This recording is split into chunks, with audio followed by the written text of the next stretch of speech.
우리는 이 세상에서 기본적인 두 가지 관계를 가지고 살아갑니다. 하나는 자연 발생적인 관계입니다. 자연 발생적인 관계는 태어남으로 인해서 생겨지는 관계예요.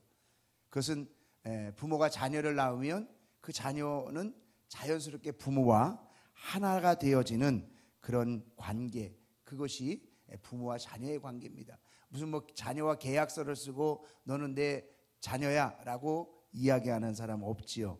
마찬가지로 자연 발생적인 관계가 이루어지는데, 자연 발생적인 관계의 특징은 자기중심적인 관계라는 것입니다. 자식은 무조건 부모에게 희생을 요구합니다.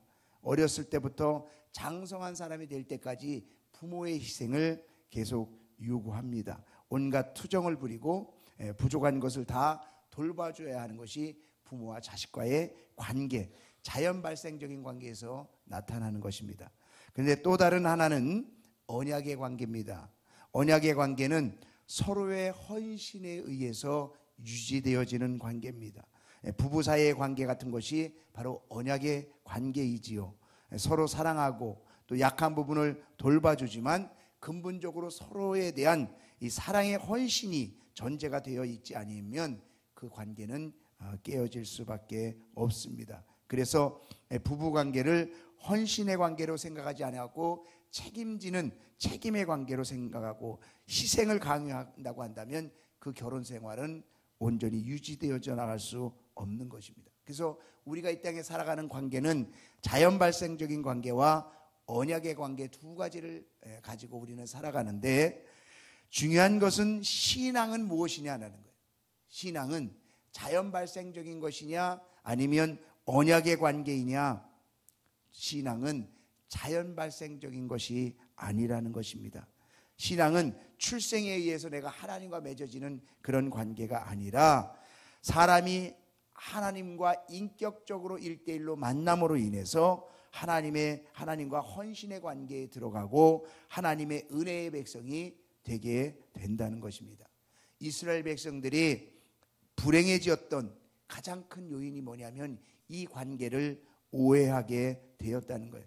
내가 이스라엘 백성으로 태어났으니까 정말 이제는 자동적으로 하나님의 은혜를 받을 자격이 있다라고 생각해서 하나님께 헌신하지 아니한다는 것이죠. 내가 잘못했거나 내가 정말 못된 짓을 해도 내 부모님 무조건 잘해주고 내 편을 들어야 된다고 생각하는 것처럼 하나님도 나에게 그렇게 하셔야 된다라고 이스라엘 백성들은 생각한 것입니다. 그래서 그 결과 만들어낸 신앙이 뭐냐? 송아지 신앙이에요. 송아지 신앙. 사마리아의 송아지 신앙. 여러분, 송아지가 그들을 위해서 끝까지 희생하듯이 하나님도 이스라엘 백성들을 무조건 끝까지 잘 되도록 축복해 주셔야 된다는 것이 이스라엘 백성들의 특징이었고 그것이 송아지 신앙이었습니다. 그러나 하나님이 우리에게 원하시는 것은 두 돌비 신앙이에요. 언약의 신앙이라는 것입니다. 두 돌비 신앙의 특징은 하나님 앞에서의 거룩이거든요. 하나님의 백성이 거룩한 백성이 되어지고, 그래서 하나님의 영광이 드러나는 것이 하나님께서 우리에게 두 돌비를 통해서 주시는 신앙입니다. 그런데 이스라엘 백성들은 그 하나님의 신앙을 눈먼 송아지의 번영 신앙으로 바꾸었다는 것이죠.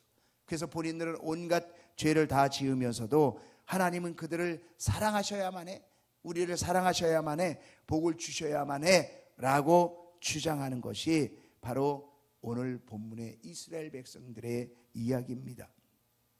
자, 사마리아 신앙의 특징, 그들이 만든 송아지, 그것이 무엇이었느냐?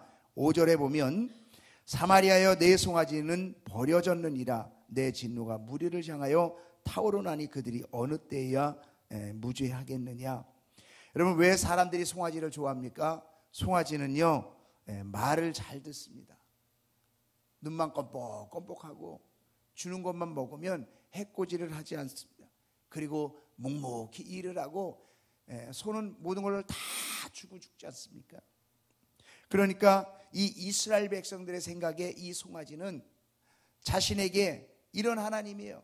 내가 예배만 하나님 앞에 드려주면 하나님은 나한테 해코지하지 아니하는 하나님, 그리고 자기의 말은 무엇이든지 다 잘 들어주시는 하나님. 그래서 바로 그 하나님이 송아지의 형상으로 표현된 하나님이었어요. 그 나머지는 다 자기 멋대로 그냥 살아가는 것입니다. 여러분, 우상이라는 것이 뭡니까? 사람 안에 있는 욕망을 표현하는 것 아닙니까? 그래서 이스라엘 백성들이 바알 신을 섬기고 아세라 신을 섬겼던 것이 뭐냐면 농사가 잘 돼야 되니까 그래서 바알 신을 섬기고, 아이를 많이 낳아야 되니까 그래서 아세라 신을 섬기고. 그러니까 정말 이 땅에서 인간은 우상이라는 것이 자기중심적으로 자기의 번영을 위해서 만드는 신이었다는 거예요. 특히 이 사마리아의 송아지는요, 남유다와 북이스라엘이 갈라지면서 북이스라엘에 세워진 그 신상입니다. 그러니까 하나님은 약속을, 언약을 통해서 다윗의 집을 통해서 이스라엘을 다스리겠다고 약속을 하셨는데 10지파가 북이스라엘을 세우면서 송아지를, 이 신상을 세우고, 나는 그런 목자 필요 없어, 다윗의 계보 필요 없어, 그런 언약 필요 없어. 그러니까 자신들에게는 그런 목자가 필요 없다고 다윗의 집을 거부한 것이거든요. 여러분, 우리는 너무나도 똑똑하기 때문에 다윗 같은 목자가 필요 없고 얼마든지 나도 하나님을 잘 섬길 수 있고 하나님의 복을 받을 수 있다고 생각한 게 이스라엘 백성들이었고, 그 결과로 만들어낸 것이 금송아지였습니다. 사람들이 하나님의 은혜를 받지 못하는 것은요, 너무 미련해서 받지 못하는 것이 아닙니다. 때로는 정반대로 자기 스스로가 너무 똑똑하다고 생각할 때에 그 은혜를 받지 못하는 경우가 많이 있다는 것이죠. 우리가 성경 지식을 많이 가지고 있다고 해서 바른 신앙을 가지고 있는 것이 아니라 정말 알기는 알아도 자기 멋대로 살아가는 그런 못된 부분에 우리 안의 성격 때문에 하나님의 말씀을 자기 중심으로 해석하고 하나님의 권위를 자기 아래 두어지고, 그렇게 정말 하나님의 은혜를 내 마음대로 조종하면서 살아가는 그런 송아지 신앙이 있다는 것이죠. 여러분, 이스라엘의 머리 좋은 사람들이 한 것이 뭐냐? 결국 하나님을 순한 송아지로 만들어 버렸어요. 그들이 무슨 짓을 하더라도 그냥 눈만 껌뻑껌뻑하면서 바라봐주고 희생하는 그런 하나님으로 만들었다는 것입니다. 요즘은 신앙생활도 자기를 간섭하는 걸 싫어하는 그런 신앙의 시대가 오고 있습니다. 이미 왔는지도 모르죠. 그래서 신앙생활이라는 것이 그냥 교인들이 신방하는 것, 이거 별로 원치 않고요.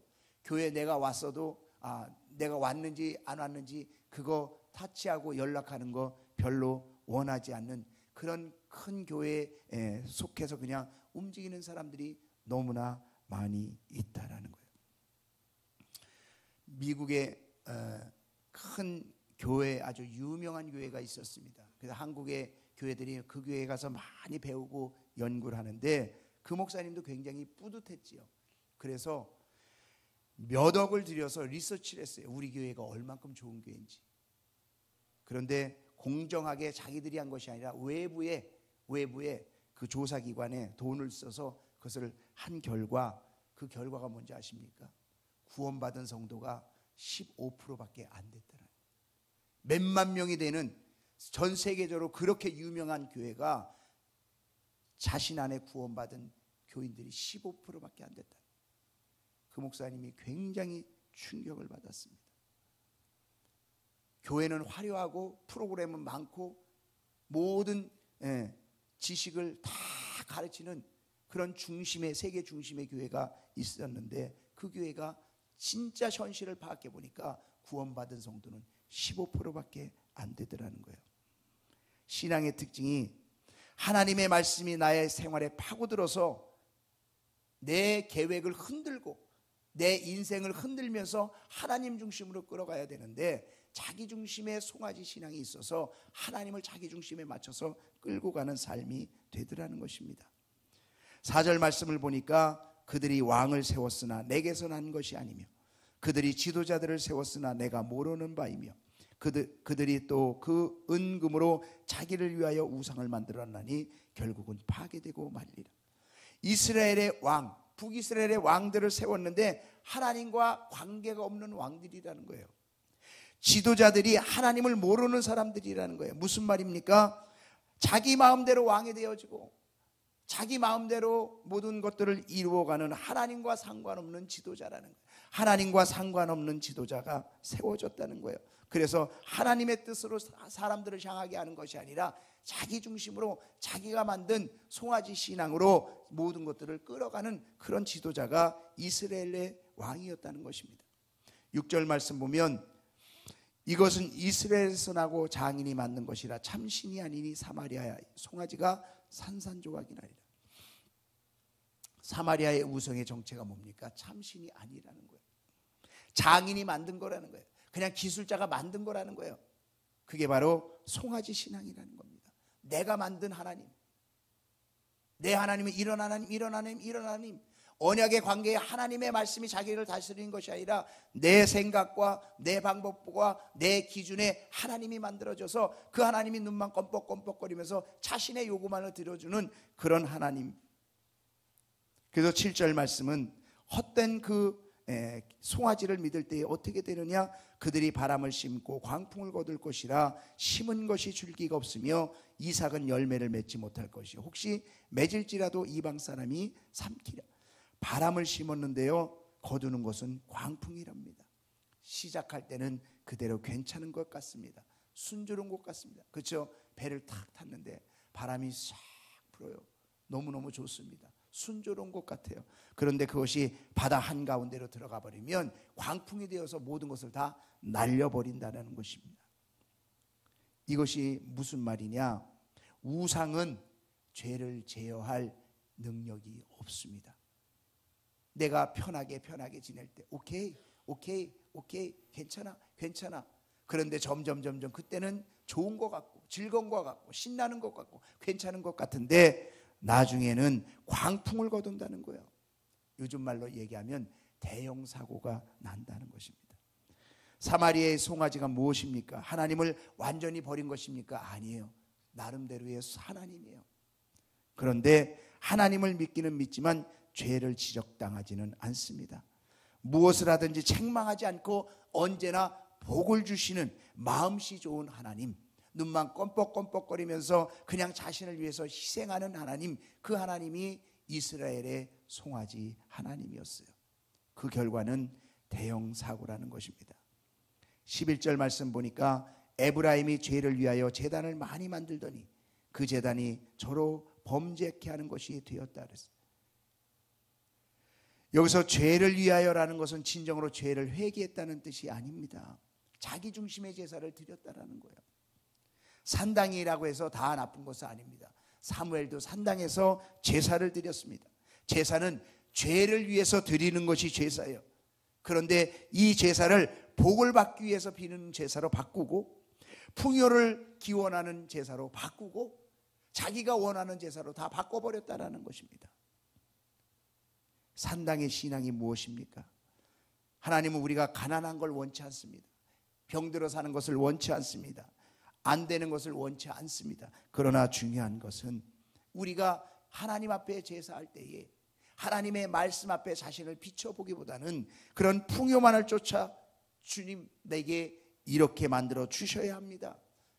자신의 송아지를 만들어 놓고 그 송아지를 통해서 자신의 축복만을 빈다고 한다면 그것이 바로 우상을 섬기는 잘못된 제사라는 것이죠. 12절 말씀 보면 내가 그를 위하여 내 율법을 만 가지로 기록하였으나 그들은 이상한 것으로 여기도다. 율법을 만 가지라고 말씀하는 것은 율법을 아주 많이 기록했다는 거예요. 아주 많이 기록했다는 거예요. 하나님께서는 매우 많은 말씀을 오늘도 우리에게 주시고 계시다라는 거예요. 그 말씀은 하나님 앞에 더 가까이 나아가게 하기 위해서 그 말씀을 주시는데 이 송아지 신앙을 가진 사람들은 그것이 자기들과 아무 상관이 없다는 거예요. 만 가지 그 많은 말씀을 주셨음에도 불구하고 우리하고 상관없다는 거예요. 놀라운 사실은 믿는다고 하는 사람들이 지금은 성경을 읽지 않습니다. 등한시합니다. 하나님의 말씀이 내게 부딪혀오지를 않습니다. 하나님의 말씀이 있지만은 그것과 내 신앙은 다른 별개의 신앙을 살아갑니다. 그래서 뭐라고 말씀합니까? 13절에 그들이 내게 고기를 제물로 드리고 먹을지라도 여호와는 그것을 기뻐하지 아니하고 이제 그들의 죄악을 기억하여 그 죄를 벌하리니 그들은 애굽으로 다시 돌아가리라. 그들이 다시 애굽으로 돌아간다는 것입니다. 말씀이 없는 종교, 다시 영적인 어두움으로 돌아갈 수밖에 없다라는 것입니다. 말씀이 없으면 다시 그 어두움으로 돌아갈 수밖에 없는 것입니다. 매일매일 우리가 말씀을 묵상해야 되는 이유는 말씀으로 자꾸 내 자신을 돌이켜보고 하나님 앞으로 돌아가는 신앙을 가질 때에 송아지 신앙이 아니라 하나님을 정말 거룩히 경배하는 그런 믿음의 신앙으로 우리가 바뀌어지는 것입니다. 저는 6월 한 달뿐만 아니라 우리의 믿음의 평생이 그렇지만 정말 저와 여러분이 영적인 주파수를 하나님 앞에 새롭게 맞추시고 그 말씀이 날마다 내 삶 가운데 부딪혀오는 그런 삶을 통해서 내게 있는 그 송아지 같은 그 우상의 그런 모습들이 하나하나 부서지고 하나님의 말씀으로 새롭게 재창조되어지는 귀한 믿음의 삶이 되어지는 저와 여러분의 삶이 다 될 수 있기를 주님의 이름으로 축원합니다.